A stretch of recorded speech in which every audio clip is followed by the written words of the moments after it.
사도신경으로 신앙 고백하겠습니다. 저는 전능하신 아버지 하나님 천지의 창조주를 믿습니다. 저는 그분의 유일하신 아들 우리 주 예수 그리스도를 믿습니다. 그분은 성령으로 잉태되어 동정녀 마리아에게서 나시고 본디오 빌라도에게 고난을 받아 십자가에 못 박혀 죽으시고 장사된 지 사흘 만에 죽은 자 가운데서 다시 살아나셨으며 하늘에 오르시어 전능하신 아버지 하나님 우편에 앉아 계시다가 거기로부터 살아있는 자와 죽은 자를 심판하러 오십니다.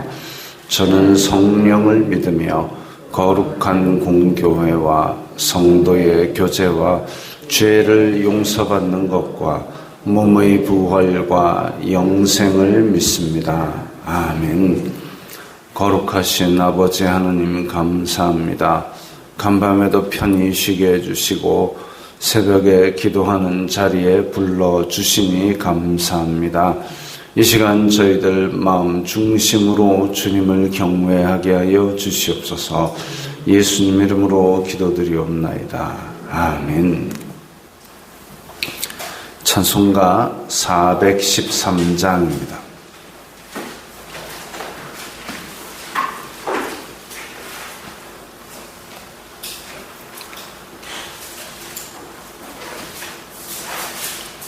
찬송가 413장입니다.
싸워서 힘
말씀은 고린도전서 7장 12절부터 24절까지의 말씀입니다.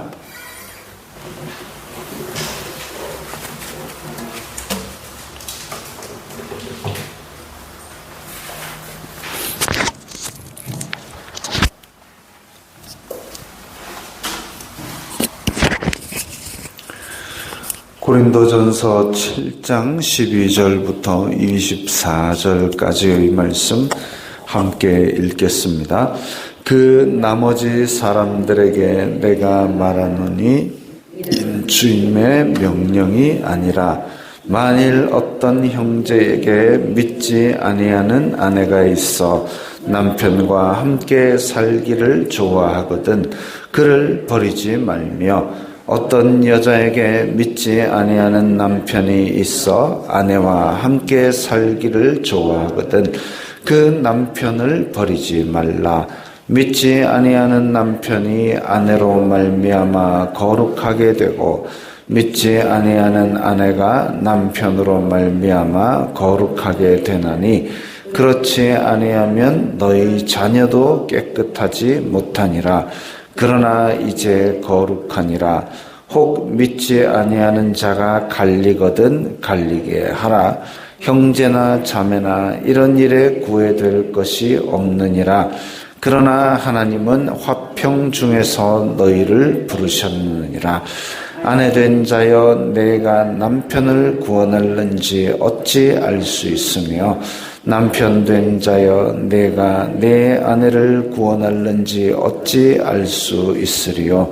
오직 주님께서 각 사람에게 나누어 주신 대로 하나님이 각 사람을 부르신 그대로 행하라.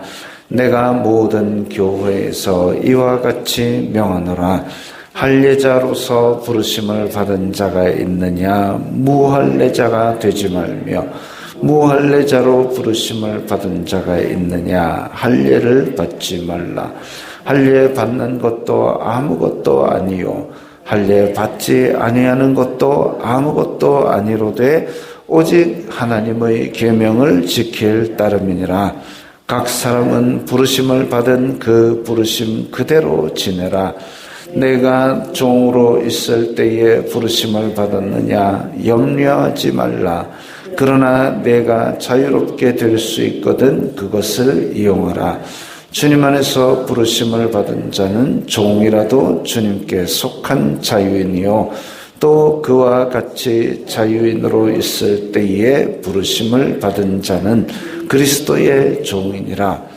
너희는 값으로 사신 것이니 사람들의 종이 되지 말라. 형제들아 너희는 각각 부르심을 받은 그대로 하나님과 함께 거하라. 아멘. 자, 오늘 말씀에서는 다양한 양상이 나오는데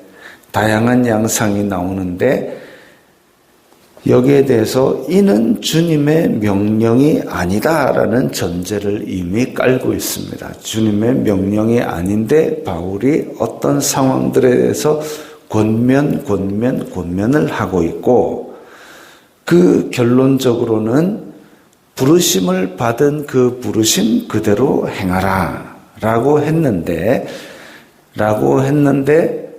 오늘 본문 전체에서 원칙 중요한 것이 두 가지가 나옵니다.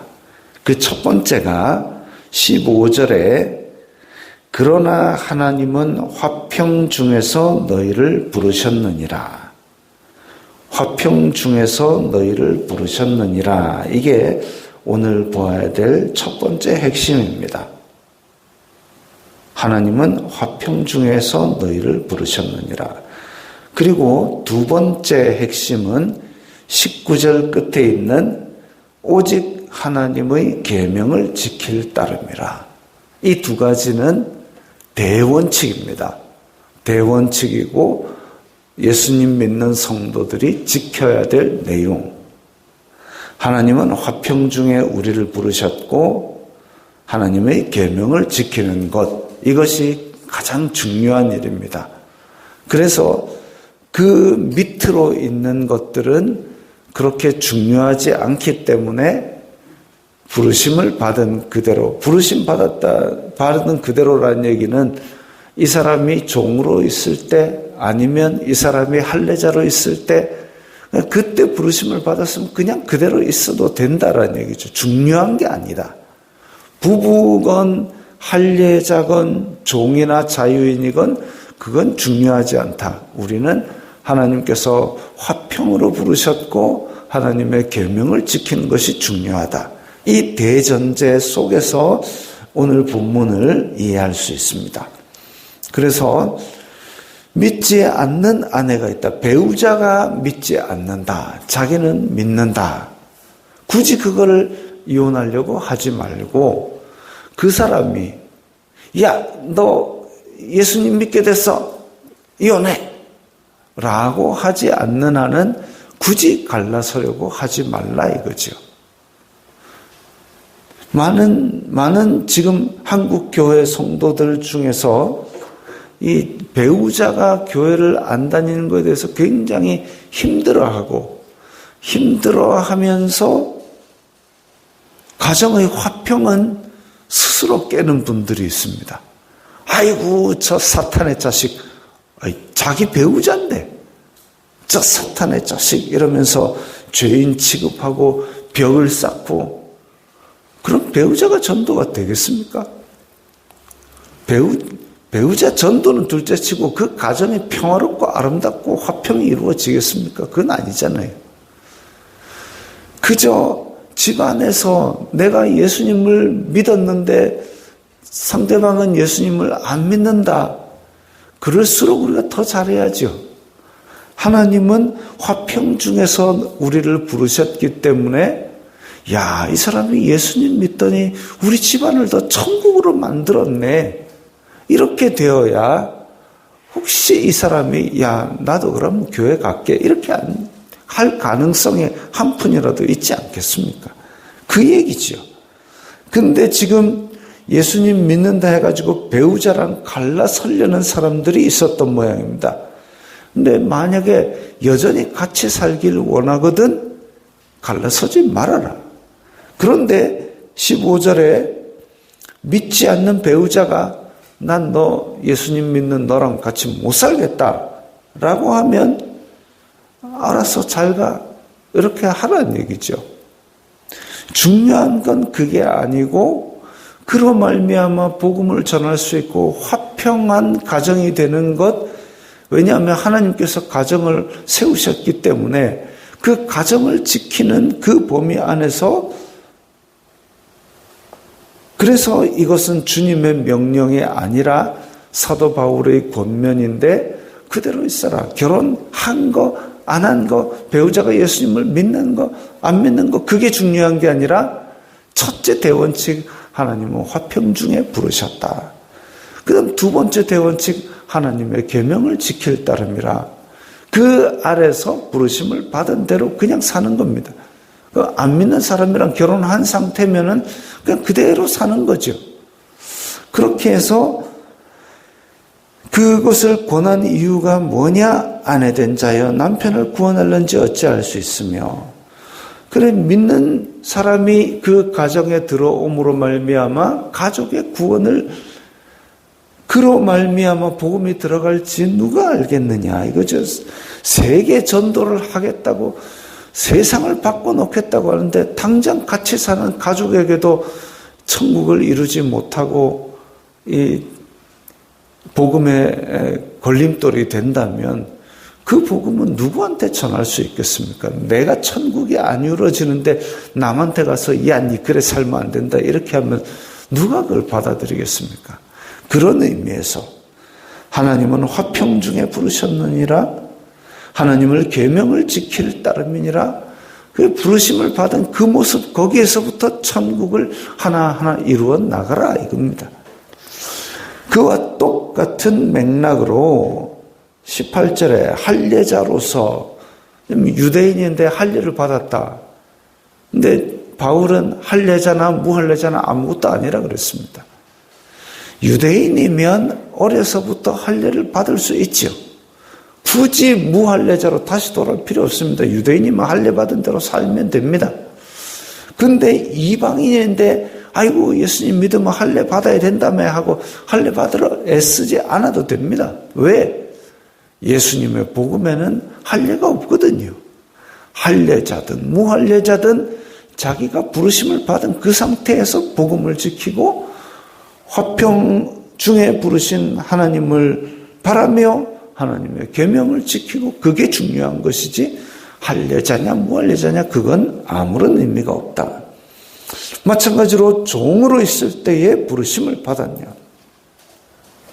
어찌 보면 이 시대의 사회 시스템 안에서 종이라면은 불편한 자리일 수도 있습니다.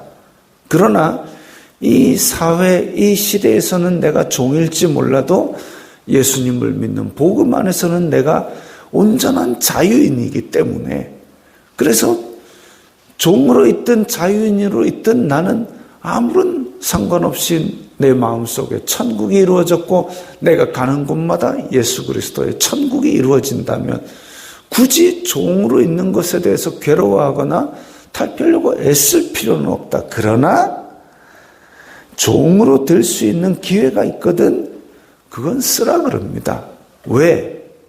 아마도 종으로 있을 때보다는 자유인으로 있을 때가 복음 전하는데 훨씬 제약이 없기 때문에 그래서 그렇게 하라는 것이지 종으로 얽매인 것이 괴롭다 이런 건 아닌 맥락으로 보입니다. 바울 자신도 복음을 위해서 매인 바 죄수가 되어서 끌려가는 것도 그냥 감내를 할 정도로 복음을 위해서 사는 것이 중요하지 자기의 신분이나 이런 것들이 아무런 의미가 없다라고 늘 얘기를 해왔기 때문입니다. 그래서 주님 안에서 부르심을 받은 자는 종이든 자유인이든 아무런 의미가 없는데 예수 그리스도의 피값으로 사신 자유인, 죄로부터 자유케 하기 위해서 예수님이 피값을 치러 주셨기 때문에 굳이 다른 데에 얽매이지 말라는 겁니다. 할례에 얽매이지 말고 종이라는 신분에 얽매이지 말고 결혼이라는 제도에 얽매이지 말고 다만 화평 중에 부르신 하나님 그리고 우리는 하나님의 큰 계명을 지킨다는 이 전제하에서 우리의 삶에서 천국이 이루어지고 우리의 주변 같이 있는 사람들에게 천국을 만들고 그런데 더 열심을 둘 필요가 있다 이거죠. 갈라디아서에 나온 대로 종이나 자유인이나 유대인이나 헬라인이나 남자나 여자나 다 예수 그리스도 안에서 하나이니라. 또 하나님은 예수 그리스도는 화평이신지라 그는 둘로 하나를 만드사 우리 사이에 막힌 담을 허시고 그래서 예수님 믿는 자에게는 그런 구별이 없습니다. 남자나 여자나 종이나 자유인이나 유대인이나 헬라인의 구별이 없다. 그러면 어떻게 행하느냐? 오직 화평 중에서 부르신 하나님의 계명을 지키고 서로 사랑하고 배려하고 그러고 있으면 굳이 이런 세상 사람들의 복잡한 문제를 가지고 고민하고 그것에 얽매여서 우리 마음이 흔들릴 필요가 없다라는 것이죠. 이게 진짜 우리 마음속의 천국이 이루어지는 겁니다. 내 주 예수 모신 곳이 그 어디나 하늘나라. 그런 찬양이 우리 입에서 끊이지 않고 진짜로 우리의 가는 곳마다 정말 하나님의 나라가 이루어지고 예수 그리스도의 사람 살리는 복음이 전파된다면 그렇다면 그것이 바로 하나님께서 우리를 부르신 그 부르심 그대로 행하는 것이 될 것입니다. 그 가운데서 우리는 이렇게 세상을 천국으로 만드는 예수 그리스도의 복음을 따라 살 수 있게 될 것입니다. 기도하겠습니다. 거룩하신 아버지 하나님 감사합니다. 저희들에게 예수 그리스도의 복음으로 부르시고 그대로 살게 하여 주시니 감사합니다. 오늘 말씀에서 본 대로 세상의 제도 속에 묶이는 것이 아니라 예수 그리스도의 복음으로 온전히 자유케 돼서 우리의 마음속에서부터 천국이 흘러나와서 우리 주변을 하나님 나라로 만드는 사람들이 다 되게 하여 주시옵소서. 예수님 이름으로 기도드리옵나이다. 아멘.